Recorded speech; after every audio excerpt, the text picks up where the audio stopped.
Well, this is the hockey sweater, and this is a Canadian classic. Earlier we read The Cat in the Hat by Dr. Seuss, which is an American classic, but this is about as Canadian as it gets, by Roche Carrière, and it's about hockey. What could be more Canadian than that, eh? And this is delightful. Well, the winters of my childhood were long, long seasons. We lived in three places: the school, the church, and the skating rink. But our real life was on the skating rink. Real battles were won in the skating rink. Real strength appeared there. The real leaders showed themselves on the skating rink. School was a sort of punishment. Parents always want to punish their children, and school is the most natural way of punishing us, said the author. However, school was also a quiet place where we could prepare for the next hockey game, lay out our strategies. As for church, there we found the tranquility of God. There we forgot school and dreamed about the next hockey game. Through our daydreams, it might happen that we would recite a prayer. We would ask God to help us play as well as Maurice Richard. I remember very well the winter of 1946. We all wore the same uniform as Maurice Richard, the red, white, and blue uniform of the Montreal Canadiens, the best hockey team in the world. We all combed our hair like Maurice Richard and kept it in place. We used a kind of glue, a great deal of glue. We laced our skates like Maurice Richard. We taped our sticks like Maurice Richard. We cut his pictures out of the newspaper. Truly, we knew everything there was to know about him. Here's Maurice Richard.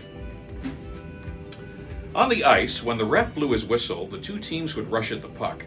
We were 5 Maurice Richards against 5 other Maurice Richards, throwing themselves on the puck. 10 players, all wearing the uniform of the Montreal Canadiens, all with the same burning enthusiasm, all wearing the famous number 9 on our back. How could we forget that? One day, my Montreal Canadiens sweater was too small for me, and it was torn in several places. My mother said, "If you wear that old sweater, people will think we are poor."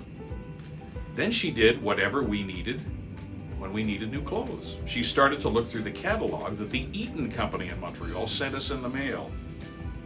My mother was proud. She never wanted to buy our clothes at the general store. The only clothes that were good enough for us were the latest styles from Eaton's catalog. My mother did not like the order forms included in the catalog. They were written in English, and she did not understand a single word. To order my hockey sweater, she did what she always did.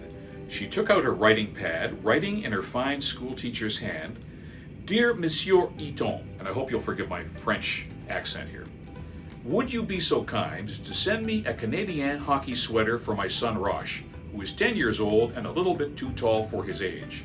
Dr. Robitaille thinks he is a little too thin. I am sending you $3. Please send me the change if there is any. I hope your packaging will be better than the last time." Monsieur Eaton answered my mother's letter promptly. 2 weeks later, we received the hockey sweater.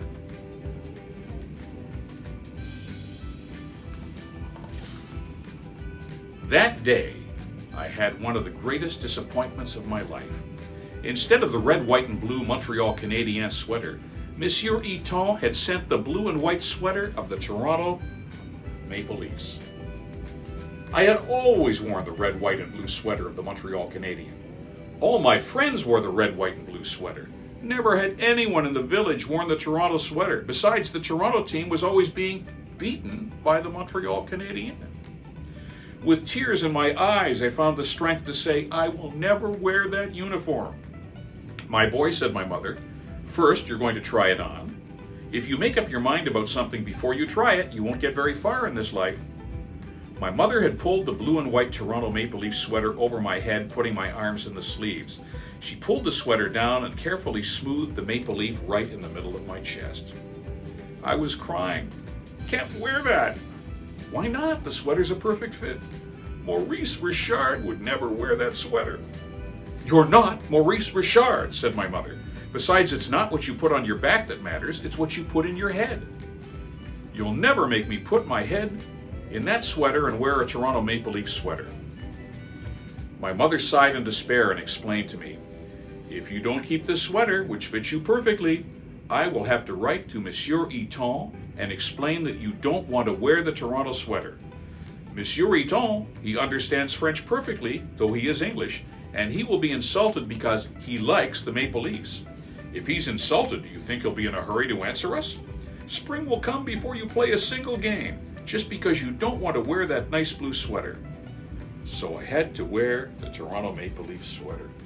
Here he is looking out from a frozen window pane. When I arrived at the skating rink in my blue sweater, all the Maurice Richards in red, white, and blue came one by one and looked at me. The ref blew his whistle and I went to take my usual position. The coach came over and told me I would be on the second line. A few minutes later, the second line was called. I jumped onto the ice. The Maple Leaf sweater weighed on my shoulders like a mountain. The captain came and told me to wait. He'd need me later on defense. By the third period, I still had not played. Then one of the defensemen was hit on the nose with a stick and it started to bleed. I jumped on the ice. My moment had come. The ref blew his whistle and gave me a penalty. He said there were already 5 players on the ice. That was too much. It was unfair. This is persecution, I shouted. It's just because of that blue sweater. I crashed my stick against the ice so hard that it broke. Look at the cat here. I bent down to pick up the pieces. When I got up, the young curate on skates was standing in front of me. That's a term that's not used so much anymore, but here he is, a man of the cloth.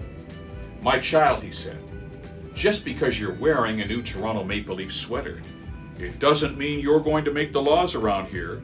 A good boy never loses his temper. Take off your skates and go to church and ask God to forgive you. Wearing my Maple Leaf sweater, I went to church where I prayed to God. I asked God to send me right away 100 million moths that would eat up my Toronto Maple Leaf sweater. And that's the end of the story. The Hockey Sweater by Roche Carrier. It ends almost as quickly as it begins. It's a Canadian classic.